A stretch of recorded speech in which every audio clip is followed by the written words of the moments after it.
Alright, so bought these recovery G7s. Alright, I had bought the active. And as you can see with the active, you have the little button here. So you actively remove the weapon without it getting stolen if you're not paying attention. If you like some of those people that walk around with your head in the fucking clouds, someone could walk by and grab your gun out. Well, that's why they got this. So I got that, and then I'm not gonna stick this in here again, because what happens is this goes in, it locks, then you can't get this out because this winds up locking around here and it won't push in enough.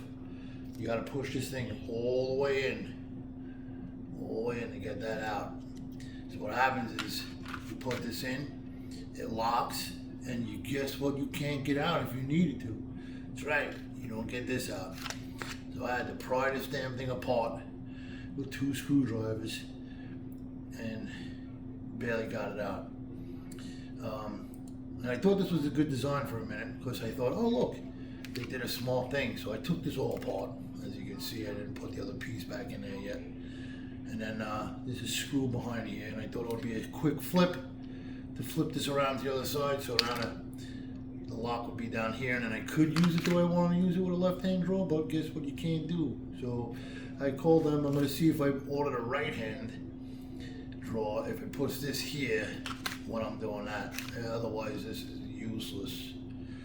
All right, so, but I got the passive one too. So I have the passive one on a drop leg, as you can see here. Okay, so I have long arms. So when I'm at rest, they're way down here. So this is perfect. And the reason I got this was specifically because of the optics, like on that. So it doesn't get hung up on nothing. And the way I watch all those videos with everybody, it's nice and slick and smooth.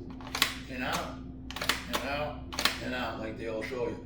However, what they don't tell you is, there ain't no screw in here anymore, giving it any retention. The screw is completely out of this thing, so I can do that. And it's still got quite a tug on it to get it out. It don't just pull out. Now, this is the Smith & Wesson MP 2.0 and 10.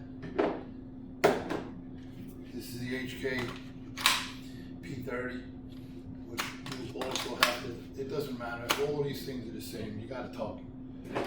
There's a Ruger, got a pole, one of the Berettas, I didn't bother putting one on that month, I just got it on the APX, and then you got a yank. Again, there ain't no screw in here at all, there is no retention on this at all. So pretty much all of them, you gotta yank a little bit. I'm not too thrilled with it. Now the other thing was, I had bought the drop leg, and I don't know if you can see it very well in this video here, but it's not centered. You got an attachment here and an attachment here, and this is off to the very far left. I don't know why they didn't center it. I already sent the email to the company asking them about the mid leg, because that does have a center attachment. And I figure if I can just get that and they'll swap this out with me, I'll put this on the mid leg and just use it this way instead of that way, that's all. Otherwise, like I said, it's not as smooth as you watch them on TV and all them other videos, man. You gotta really, I got this tight on my leg. You gotta give it a good yank. It ain't gonna fall out, that's for sure. But it ain't as smooth as they make it out to be. And if you put if you put that screw in there, put any tension on it, you will not get this out. You'll have to be like this to get it out, literally.